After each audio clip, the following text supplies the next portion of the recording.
बोली बोली बाबा सोमेश्वरनाथ की।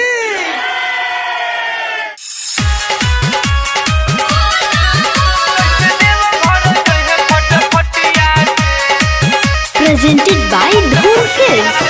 नहीं मानो तारे बात बारे बोल बमचिलात पेन्ही गेरुआ ड्रेस बारे खूबे अगरात बारे हो।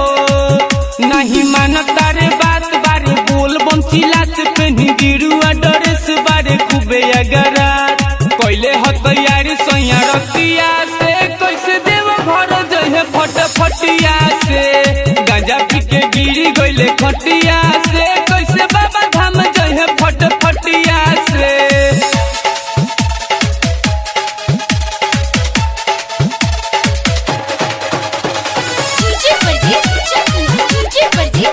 मिक्स बाय रिबल स्टूडियो हेल्दी।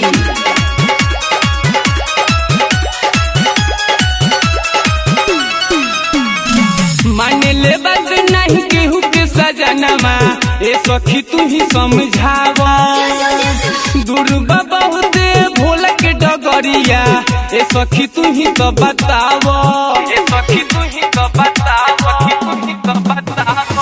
माने ले बात नहीं केहू के सजनमा ए सखी तू ही तो बतावा। दुर्गा बहुत भोला के डगरिया ए सखी तू ही समझावा। कहले न बारे कोनो सखिया से कैसे देव घर जहे फटफटिया से। गांजा पी के गिरी गइले खटिया से कैसे बाबा धाम जहे फटफटिया से।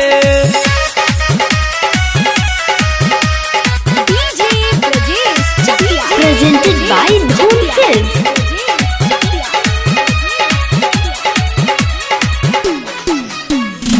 कहले बानी शिव जी के चेला सावन में जाला चढ़ाई। दीपक मंडोला से पहले जाके सजनी तोह के दिखाई। कहले बानी शिव जी के चेला सावन में जाला चढ़ाई। दीपक मंडोला से पहले जाके सजनी तोह के दिखाई।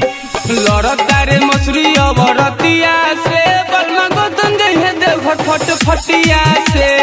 गांजा पी के गिरी गइले खटिया से कैसे देव घर जहे फटफटिया से। नहीं मानो तारे बात बारे बोल बमचिलात पेन्ही गेरुआ ड्रेस बारे खूबे अगरात। कोइले ह तैयारी सोया रतिया से कैसे देव घर जहे फटफटिया से। गांजा पी के गिरी गइले खटिया